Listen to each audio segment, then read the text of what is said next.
Hello and welcome back to Bluebaggers Edge. It is another review, but a different result this time around. Thankfully, ladies and gentlemen, we have the monkey well and truly off the back now. And geez, it's what 5 weeks too late. Um, as we're expecting a win in round one against the Tigers, but wasn't to be. Of course, as we know, the storylines have been spoken about, and the pressure was on. The heat was immense heading into this game, and it was win or face the music, well and truly, especially for our senior coach in Michael Voss and co. Now, you know, there's probably been so much spoken about this already in terms of the style of the win, the nature of the win, and it's fair to say that it was not the prettiest win that we've seen in a long while. Um, I I mean, the margin, we'll get through that in a moment, but probably flattering more than anything. Margin should have been way, way bigger than what it was due to inaccuracy and again issues with, I guess just basic skills, which just creep into our game in terms of those errors. But let's get through the stats as sort of the broad overview of things, and then we'll chat about things in a bit closer detail. But there are thankfully positives to be taken out of this win, and you would have seen if you had have watched my preview of this game. There obviously was the expectation for a win, but it was the nature and style of the win that I was looking for improvements in our games and deficiencies and everything that we've shown across 2025 to date. And there were positives to come out of it, but also there were negatives as well.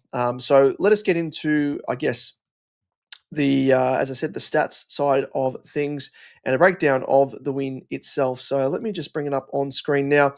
Should be able to see that. And as you can see, the scoreline in the end was a very, very inaccurate 17-19, 121 to the Eagles, who were also, to their credit, very inaccurate 6-14-50. So a 71-point margin for gather round in neutral territory, obviously for both sides. Let's get through the stats.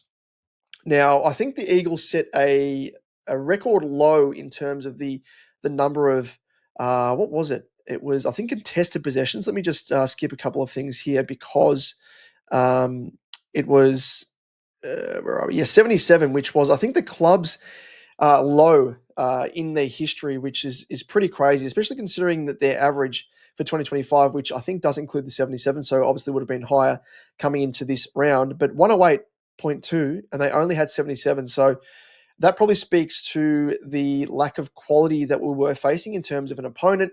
And I just want us to keep that in mind. And something that I was very, very pleased to hear Voss virtually allude to. He didn't touch on it, didn't want to disrespect the opponent, which I do admire.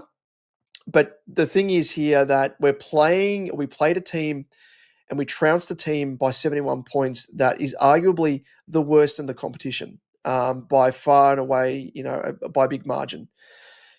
And, to set a record low for themselves in terms of contested possessions, and obviously didn't help having dropped Tim Kelly, who he thrives in that side of the game as well.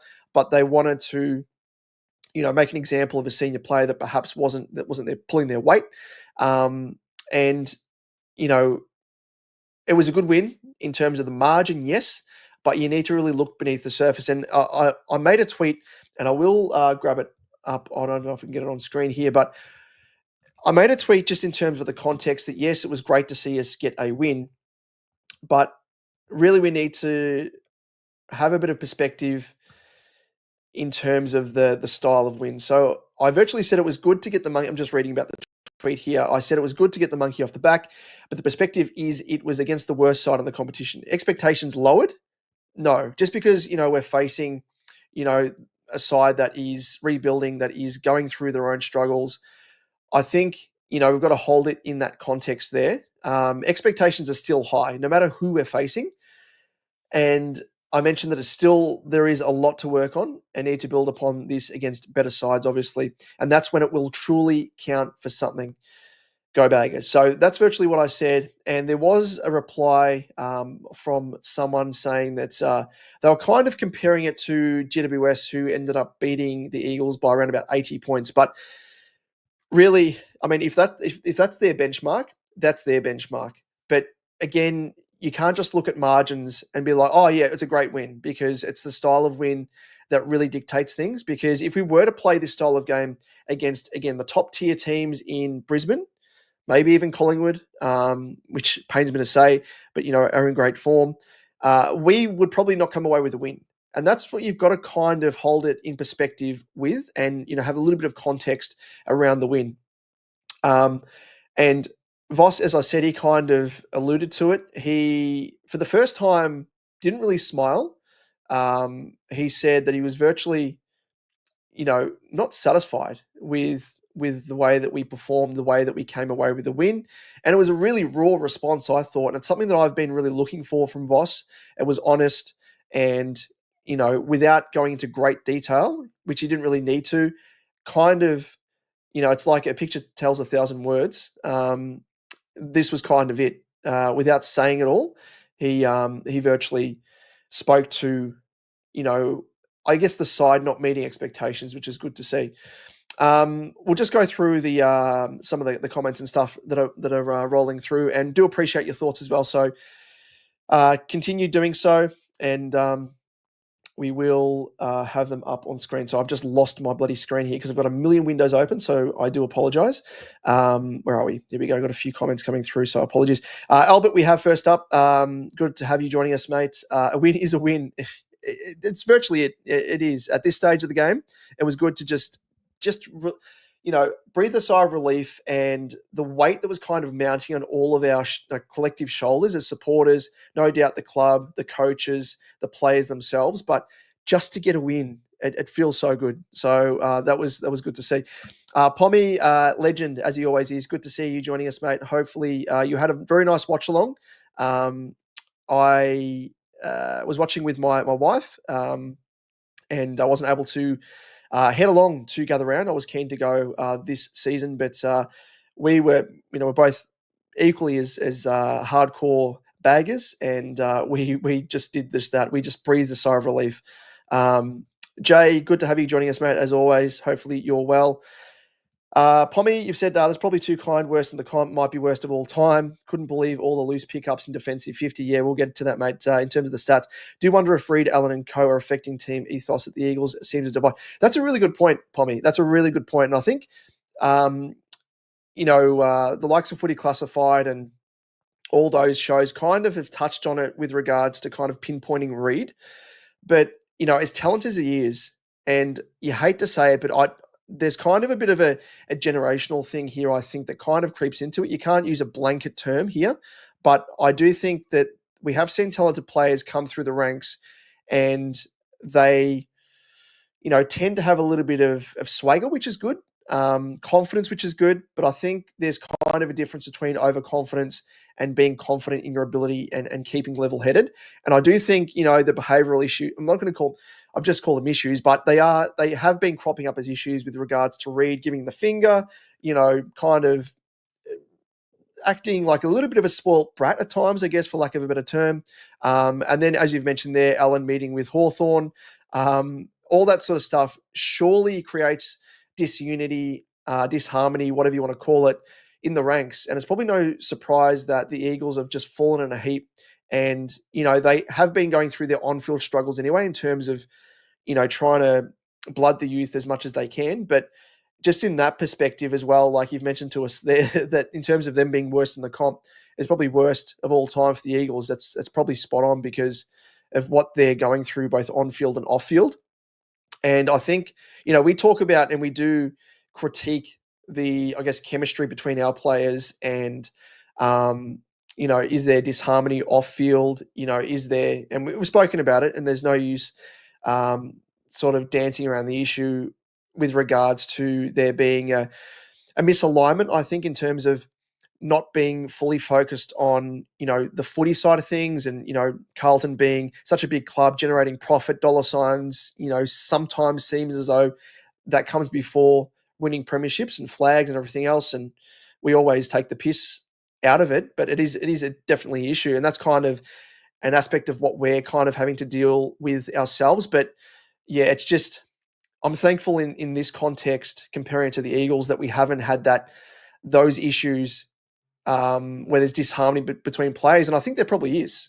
Just alluding to what you've touched on there, Pommy. And you've said like Graham was gut running, but there were passages where Duggan was jogging. Yeah, and two senior players. I mean, Graham coming in from the Tigers is one thing, and to adapt to a new team is definitely something that is no doubt a challenge. But for Duggan, senior player, what is he? Is he co-captain or vice captain? He might be co-captain actually, I think, with Allen. But for your co-captain to be not putting in 100% is pretty piss poor. So it kind of it fills me with a little bit of relief. What's the term? Schadenfreude, I think it is, where you kind of take pleasure out of the misfortune of others, but we do so in respect of knowing that we are and have been going through a rough patch, but we're not quite at that stage of the Eagles where it could be worse. It could be worse. So that's always something to keep in mind.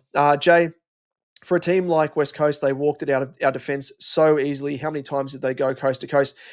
Yeah, and that's the thing. That was the one part. We might as well touch on it now in terms of negatives. Then we might go into the positives.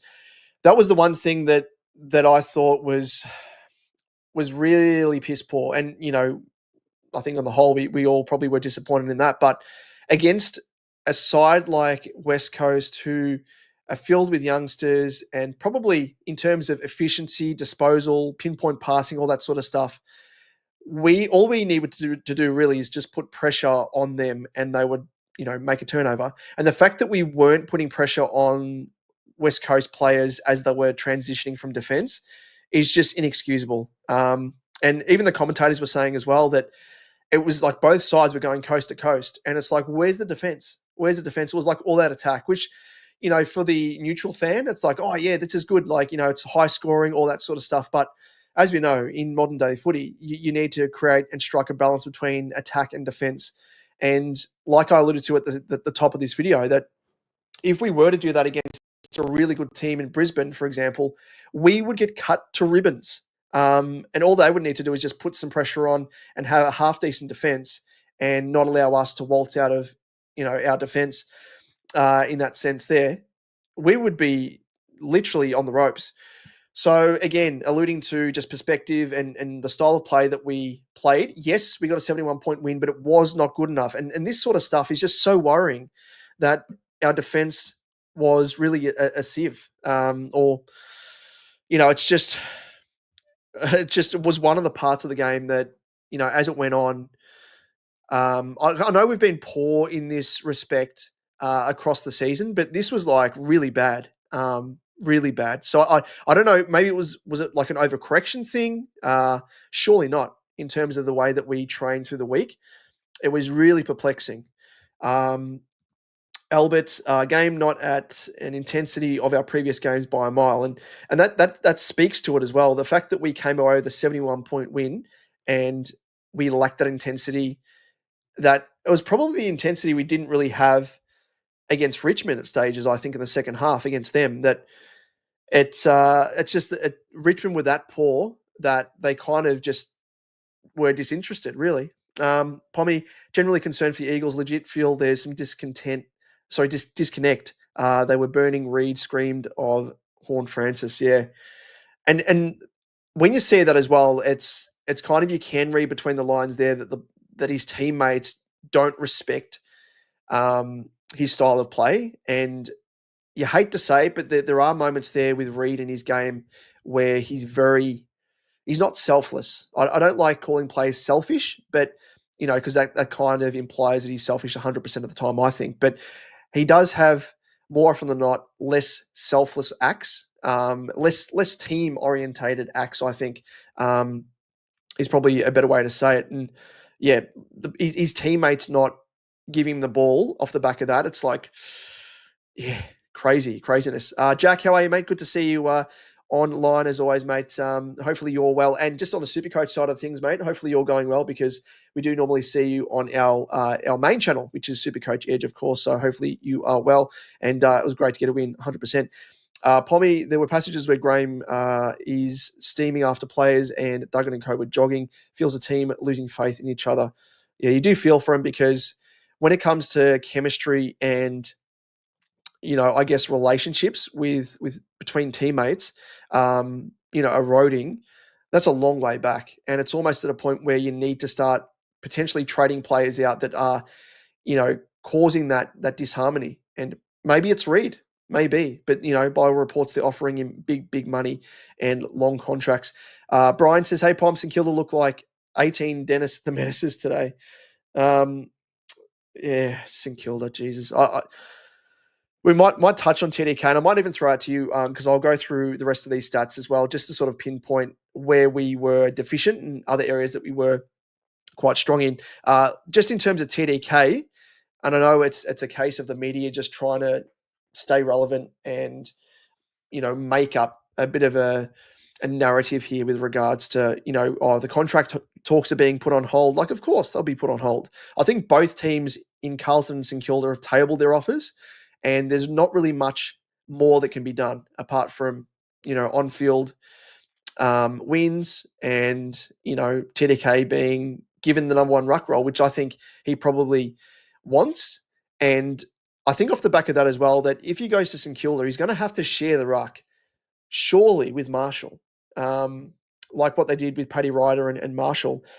They were both in tandem, and I think Marshall probably prefers to play in the ruck as opposed to up forward.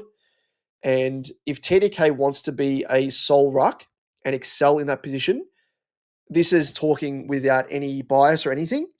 I think if he wants to stay in that role, he has to stay at Carlton. But obviously, the lure of money is a different thing altogether. Pommy, my issue with Allen is when he was defended by Hodge, by Corns, etc. All the other examples are private meetings. He did that in a public cafe. That's sending a message.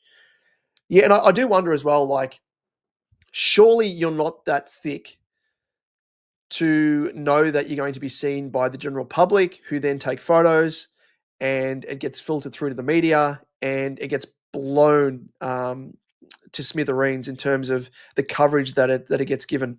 So I wonder if it's just a cry for "get me out of this club" type thing. But yeah, it's just utter disrespect as well, which is crazy from a senior player and co-captain. Saints were poor today. Orange team vibing. Love the Giants. I don't have second teams, but I love watching good teams play, and the Giants are one of those. And I think they've been very unlucky not to win a flag to date as yet, but that's just by the by. Jack, early word is, and got inside word from legitimate people, is Allen will be coming to us Lions. Yeah, I have heard that. I think there was chat about that in the postseason, I think, last year. Very exciting for Brisbane, but very concerning for the Eagles. I mean, if he has a choice, if he goes to Hawthorn, there's a good chance that he builds a bit of a dynasty there with the youngsters and talent that they have coming through. But if he wants immediate success, you obviously choose the Lions. They're an incredible team. Jack, you're in a good spot with the Lions. And Pommy agrees as well. Great get for you. Let's go back through this game just ever so quickly. Continue, of course, chatting through the comments, and we will pop them up on screen very, very shortly. But it was just, looking at the stats, it was obviously, and it's at surface level, because, it gives a little bit of insight. But, in terms of the dominance, we had a crazy amount, not quite double the amount of disposals, but, a crazy amount more. And if you compare it to our, season average, it just goes to show, again, not so much the dominance of us, but probably the inferiority of our opponent in the Eagles, because you can just compare their season averages as well. Let's just move on, go past these inside 50s. Again, we've been averaging 58.4. Not the best. I might say it's probably around about the league average. Correct me if I'm wrong. I'm just guessing here, but 73 compared to our average of 58.4 is craziness. And the Eagles were 6 below below par of their season average. Disposal efficiency, believe it or not, the Eagles actually had better disposal efficiency compared to us, and they were actually almost 10% better than their average for the season thus far. And we, mind you, we're still up by, what's that, 8%, or close to thereabouts. So, okay, but crazy stat. They actually beat us in terms of that. Efficiency inside 50 as well. The Eagles were more efficient, 57.1%. Of course, if you have a look at that in context, in the number of, I guess, conversions that we had and successful conversions compared to behinds, they were pretty shit compared to the Eagles.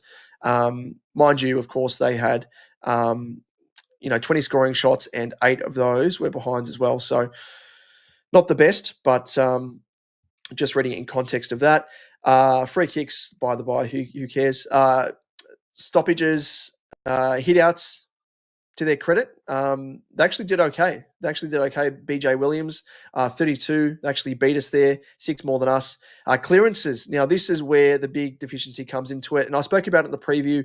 No secret in terms of, where we were going to dominate them was in the middle. Walshy, Cripper, Hewitt, who's in probably arguably, I reckon, career best form at the moment. He's just absolutely scorching at the moment. But the loss of Tim Kelly made a scapegoat there, an example of that. Take him out of their engine room, and they're left with too few to rely on. And they had quite a few inexperienced players in the middle as well. So no real surprise there, but they were below par on their season average. Centre clearances, again, dominant 17-5, which was 5.2 more than our season average.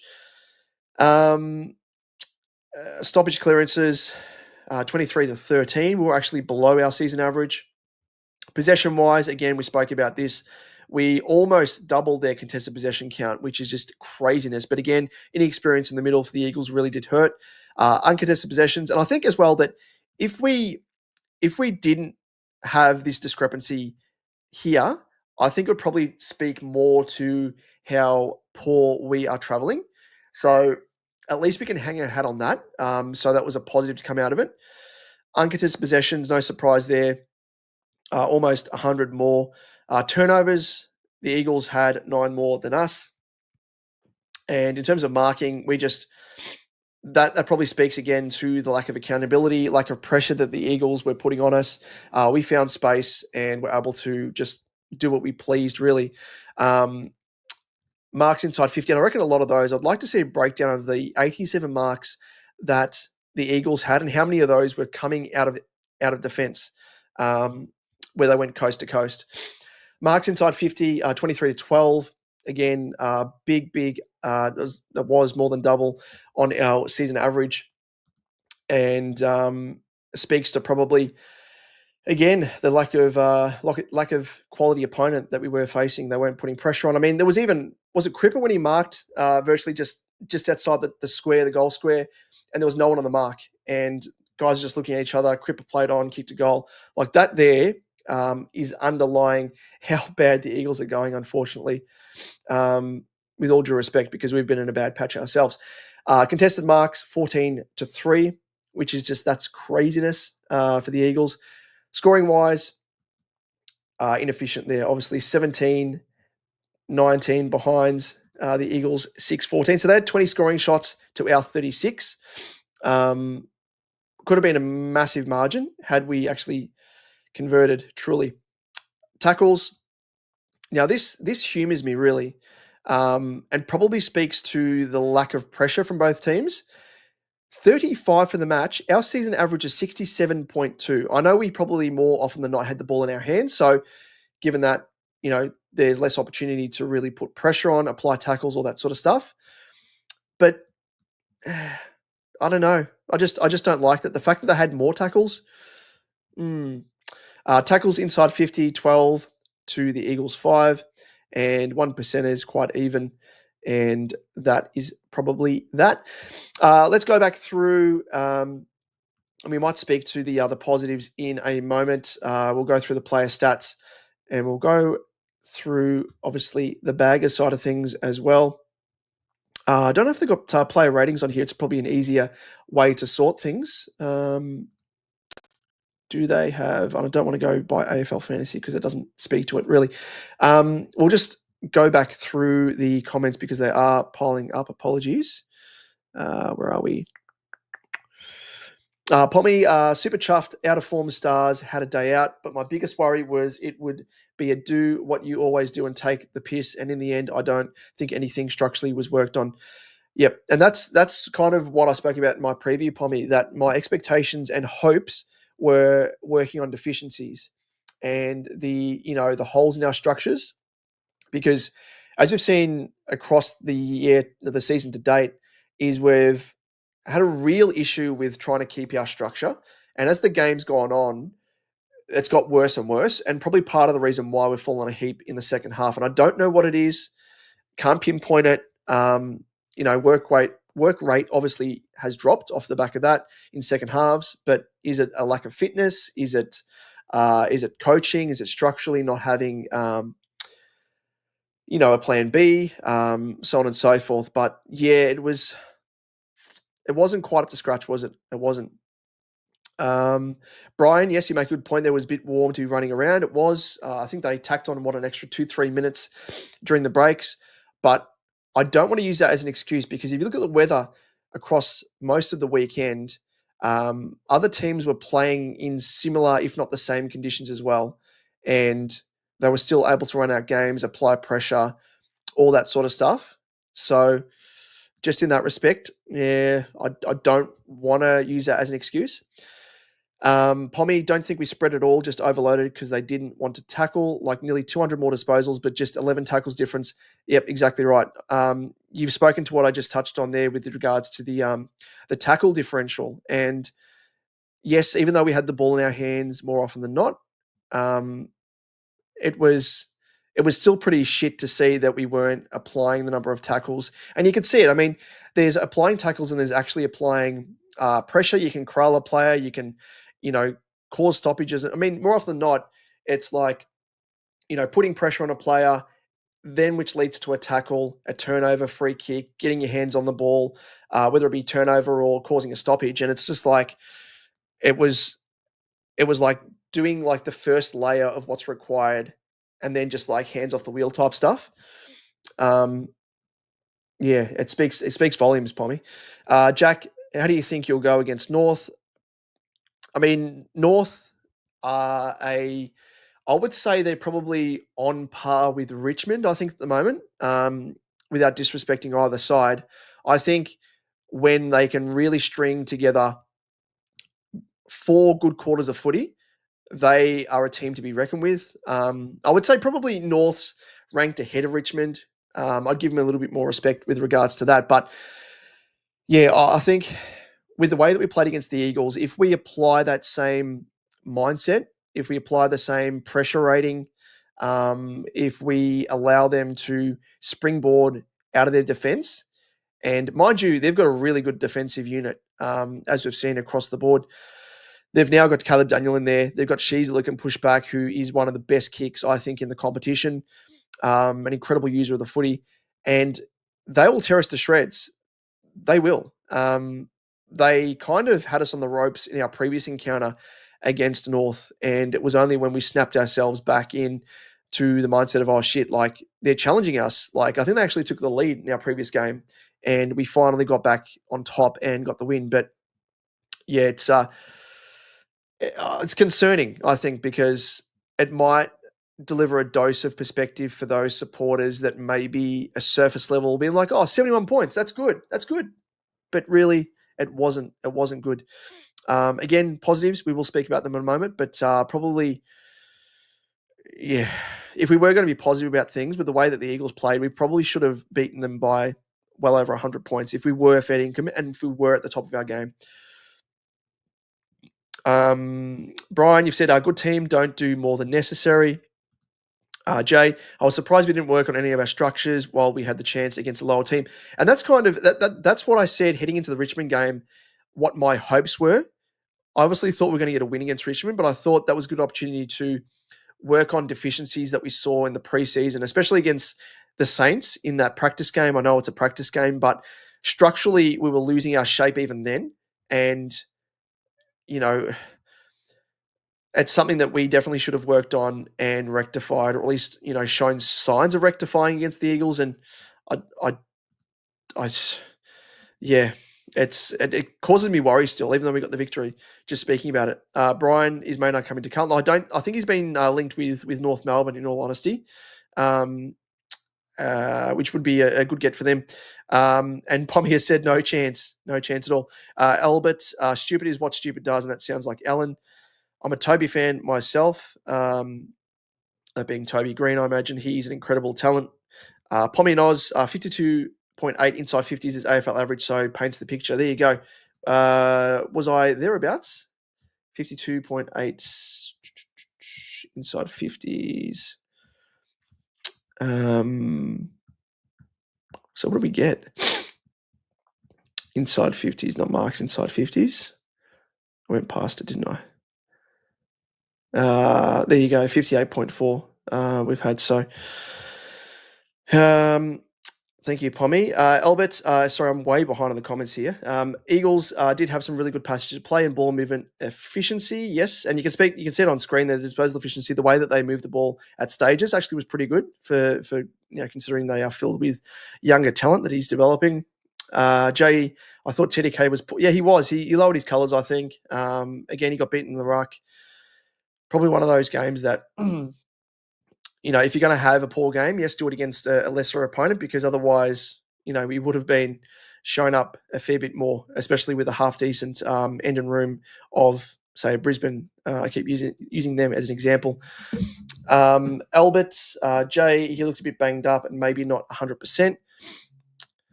Brian Maynard didn't say he wasn't going to be a blue and white team, Geelong, North or Carlton. Interesting. Where did you hear that, Brian? That's interesting. Pommy, big one I always look at, scores from defensive half. I only beat them by 7, which when you put that into view, we killed them in the forward half by 60 plus. Tells you our pressure in the forward line, which is number 1 in Voss's system. Yeah. It is very interesting. Very interesting. Angelo, we do or don't have any players that come in and make a difference. Unfortunately, North will fire up and beat us next week. Unfortunately, under the tin shed as well, or the tin roof, I should say, at Marvel. North, perfect game to see where we are at. They live off defensive half under Clarko. Live by the sword, die by it. They do, yep. And that's the way I wish we played a bit more often, where we use the corridor a bit more, take a few more risks, which is what we saw when we had a bit more form behind us in the back part of 2023, where we started playing with that dare. We started, almost zigzagging. And Pommy, I know you're a tactics man as well, but we use that style of play against the Pies, and in maybe 2 passages. And I was like, shit. I've been calling for this. Like, I don't know why we kind of just are really one-dimensional. We switch the play, go down the line, and then go down the line again. Whereas there was a play there where we move the ball to one side of the ground and then quickly switch the play. Everyone quickly moved. Instead of switching the play and just holding the ball like we do, we quickly then kicked the ball onto the flank on the arc of the 50, and then we went zigzagging. We pinpointed a pass through the middle, and then springboard. It might have been to Sard potentially, and he had that burst run through the middle. But I just wish that we did that a bit more often, because we do have the assets to really utilize that part of our game and springboard off defense through the middle, through the corridor. It's never going to work trying to kick out of, with a kick in straight down the line. It never works. But I just don't know why we don't use that more often. Take some risks, especially when you're behind as well. I think Adam Simpson, when he was on SEN, he mentioned it in a great way, saying that, if you're behind, start taking more risks, play with dare, because at the, very least, sure, you might lose the game. You might lose by a greater margin. But the upside is you might actually work your way back into the game, maybe even hit the front, maybe even win. But at the very least, you might actually unlock a part of the game that you may think, or may not have, you may unearth a part of the game that, you may not have otherwise known had you not tried it. Sorry, I had to get my mind around that. But yeah, it's just, I don't know why we don't do that more often. 100% believe Voss has a bit of fear in the way that we have strayed from taking the game on and getting caught in transition, and he has fully gone in on corridor defense, stop us from spreading. It was real noticeable in this game. We just ram raided the middle, like the wings hardly were featured at all. All of them cut back inside. Um, yeah, it's I've seen a bit of a switch up in the way that we play as well. Like we've been like against the Pies, we were kicking a bit shorter, trying to I guess play a bit more possession footy, and didn't come off. So I think Voss and the coaching staff are trying to try things, but I just don't know why and how we've strayed so far from what we implemented in the back part of 2023, where we were kind of using the corridor not 100% of the time, but taking risks. And I think it was built obviously off the back of confidence that we don't have at the moment. So it's so hard to really implement that same style. But it's like off the back part of 2023, we just went into our shells for 2024, and it was like it just didn't work at all. And we're trying to implement the old style. Yeah, it's like slow build up play, all that sort of stuff.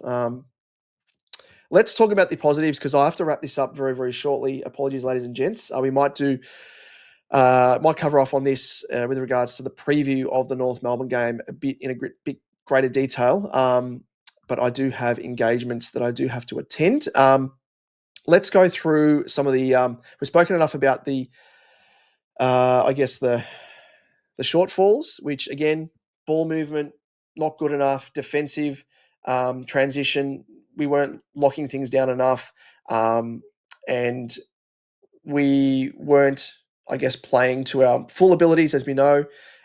One thing I will say is with regards to our entries inside forward 50, and I'll admit in recent weeks I have been critical of Cottrell, but and I was kind of questioning his inclusion, but he played a stellar game. He was probably one of the few players that were lowering the eyes, pinpointing passes to our forwards that were actually leading.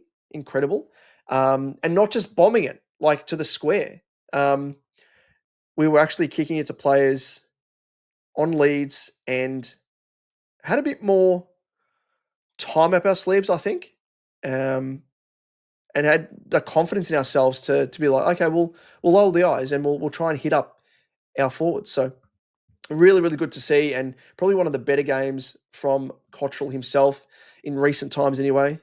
So he can definitely hold his head high. We might just sort this by disposals.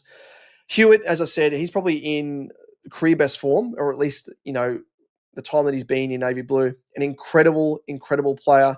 Just gut running. We talk about work rate, and Georgie Hewitt is the epitome of work rate. So really, really big tick again for Georgie boy. Sammy Walsh, I'm so glad for this man. He's hands down one of my favourite players alongside Charlie and Harry. But to see Walshy sort of shrug the funk that he's been in and have a really, really good game, one of his better games that he's had when he's been fully fit. And I think that's probably been an issue that's kind of held him back and stemming off that lack of confidence and so on and so forth. But he was everywhere, pushing forward, kicking 3 goals, which may have been career high, I think, for him.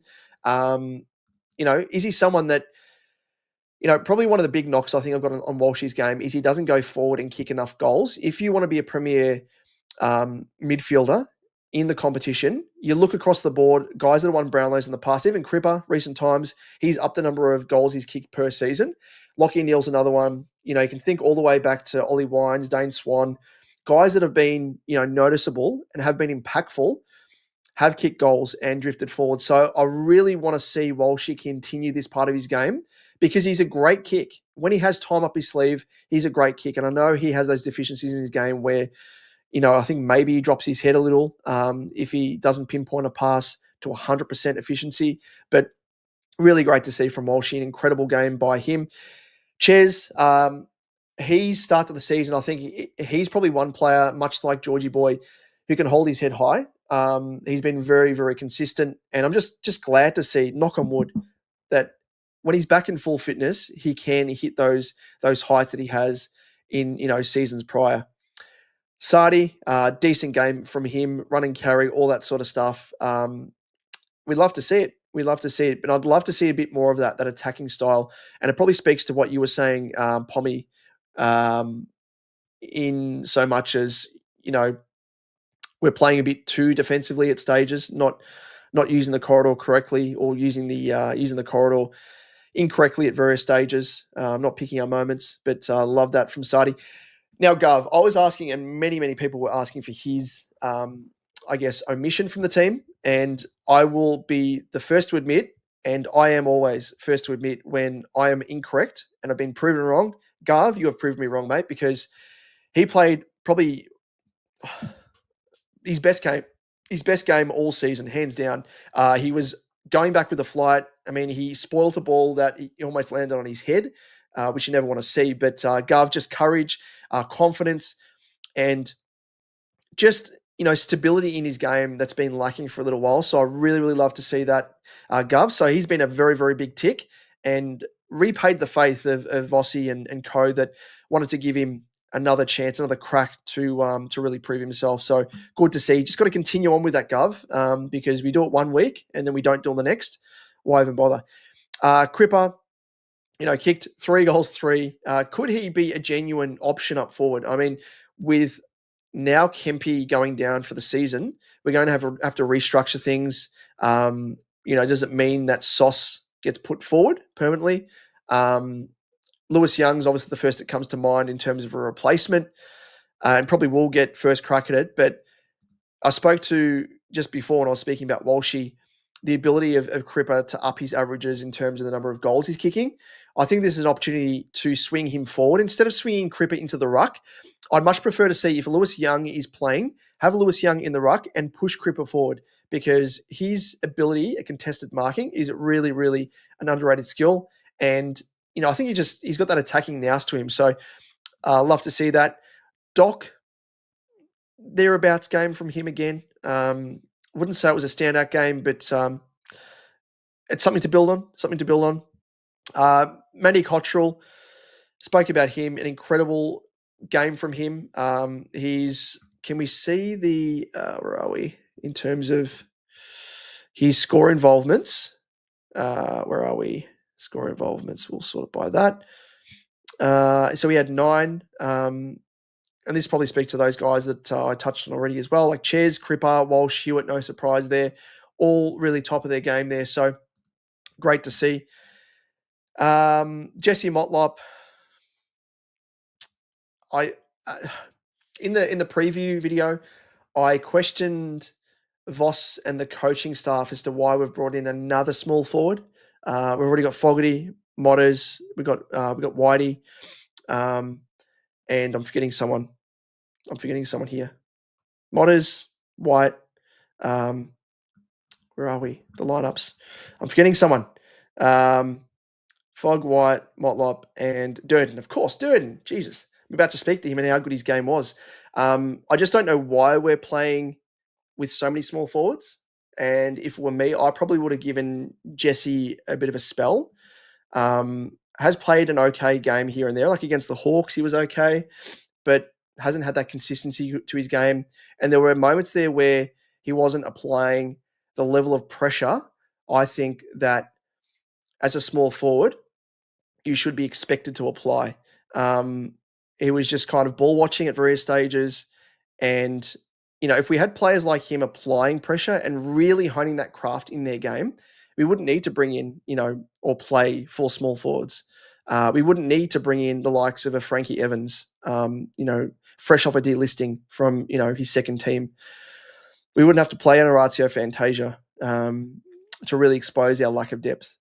So I don't know. I just expect a bit more from Jesse. It wasn't a terrible game by him, but I think my standards on him are kind of growing. He's been in the system a little while now, and with a lack of small forwards, I'd like to see a little bit more. But he gets another crack.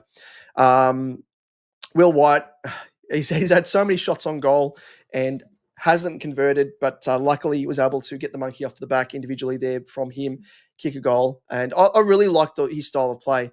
So I'd love to see him get more of a crack. Wheaties just does Wheaties things. A bit of a kick your feet up and have a tea and bicky type operation there from Wheaties. Didn't really have to do too much against the Eagles there. Really love Sauce. He's been another constant in the positives to come out of season 2025 to date. Cooper Lord, again, I don't know why he was dropped. I'm just so glad to see that he came in off the back of, albeit a late out. And I just hope that he stays in the team because what he offers at the coalface is incredible. He's a great reader of the play, and I'm a massive, massive fan of Coops. And if we move down the list, like Charles had an off game in front of the sticks, but something to build on. And Matty Carroll on debut. I spoke about it in the preview.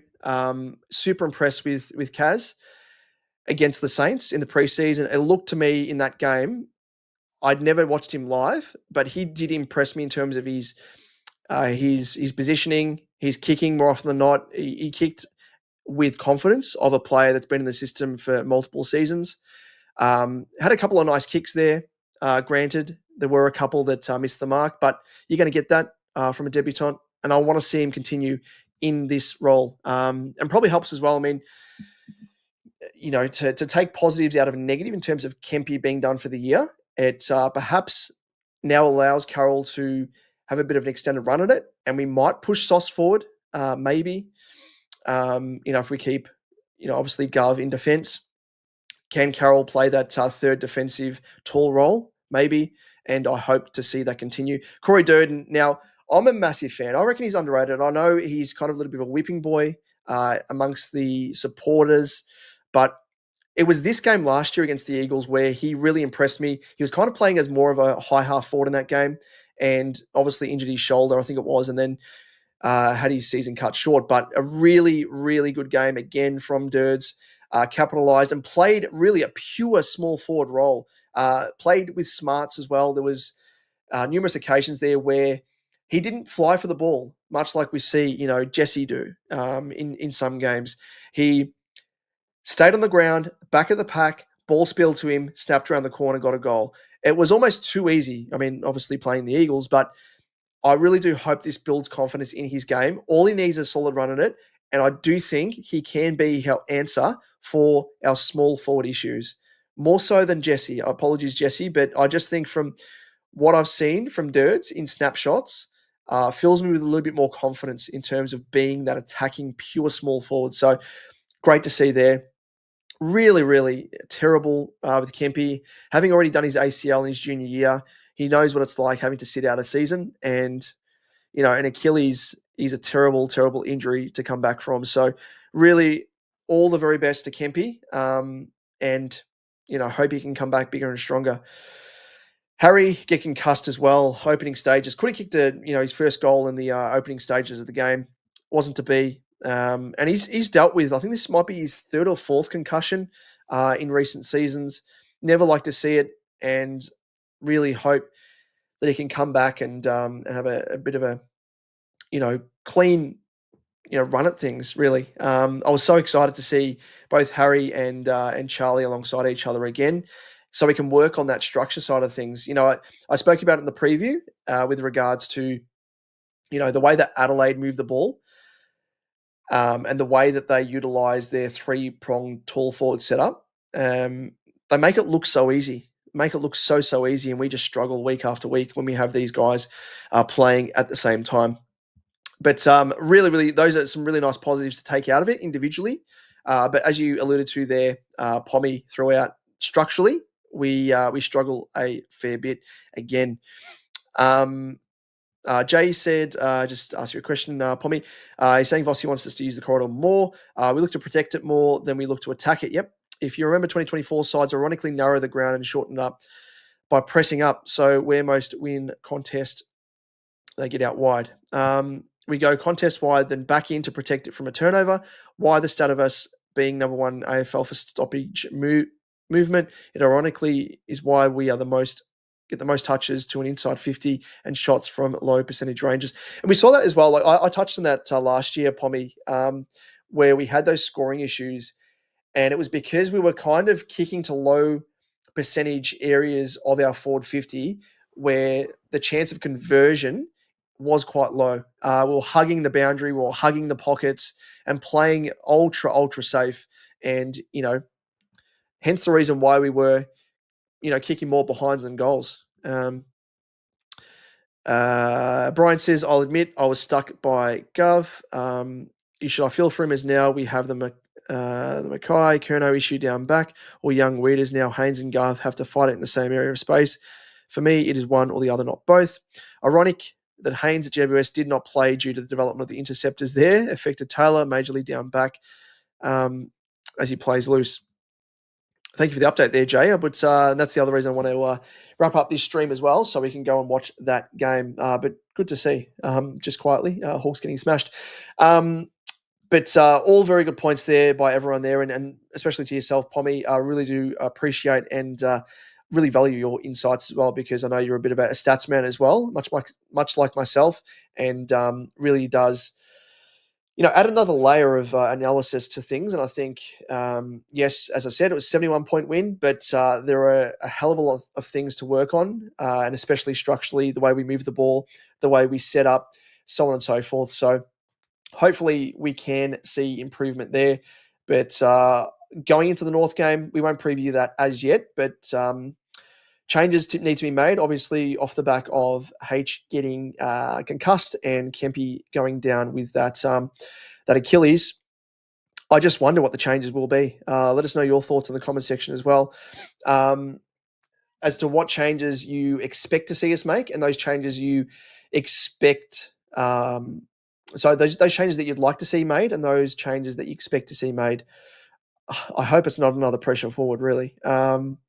I just don't know in terms of an extra tall going down.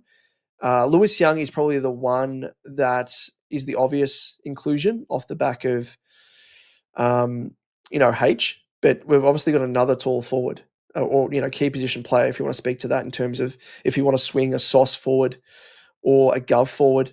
And just to that point as well, Pommy, because you were talking about it with regards to, Haynes and Gov having to fight the same area of space. Is it worthwhile throwing Gov forward? That's not really something that we've done. We've thrown Sauce forward. We've obviously thrown Lewis Young forward. Do we throw Gov back forward? He has the chops to play up forward. Do we do that and allow Haynes that that ability to intercept? Because Haynes at the Giants, that was one of his strengths, I thought, intercepting play. So interesting times. But we will cover off that and more in the preview. I might just quickly have a look at Wheelo ratings because it's something that has escaped my mind, and I do like to have a look at it when I'm going through the game reviews. So bear with me here. I'm just on another screen, another tab, trying to look at, because I always like to look at scores from areas of the ground and score sources. So here we go. Let's share this tab here. I think you'll be able to see this. Apologies if you can't. So score sources. We've really considered a whole heap of scores through turnover. If you go back through our games across 2025, I would wager that the opposition has scored a bulk of their score via our turnovers. On this occasion, we capitalised on the Eagles' turnovers there. No real surprise. We did okay in stoppage, and again, speaks to that. We went through in terms of the contested ball discrepancy that we had. We absolutely dominated in. So no surprise, we got a bulk of our scores via stoppage as well. And the score origins as well. Defensive half, look at that for the Eagles, 5-5-35. And that was what we were alluding to when we were chatting about going coast to coast. Both sides were doing it. 6-6-42 to us, 5-5-35 the Eagles. Forward half, again, it's just dominance. Turnovers, everything else, which links in with that. And centre bounce as well, which is quite interesting. We only scored six scoring opportunities and 1 goal, 5-11. So there we go. Just thought I'd touch on that, just an extra layer of stats to go through. And again, if you haven't checked out this website, go and check it out, Wheelo Ratings. They do ratings and stats for tennis and a few other sports as well. But really, really good to see a next layer of stats that aren't available through the AFL Match Centre. But we'll just round things out with a couple of comments, and we will put the bow on this stream. Pommy, you said for some reason Voss thinks he's ranking and floats him up the ball, which was in reply to Motlop, and you said you agree. I think he gets sucked into the play way too much and doesn't provide much on the outside. And just reply to that, Pommy, you've said Voss thinks he's ranking and floats him up on the ball. Like if you chose a forward to play that role, it would be Durden. He's quick and played midfield the entire juniors. And exactly right, Pommy. And you would know a bit more about the background of some of our players in the junior level. But it's what I'm speaking to with regards to what Durden showed in this equivalent game against the Eagles late in 2024, where he was played as sort of that high half forward. It was a bit like that Harry role where we kind of push Harry up the ground as that marquee option, pushing up to the wing. And it was a role that he was trying to groom Orazio Fantasia in, and I don't think he can really hit that mark. Orazio is a small forward.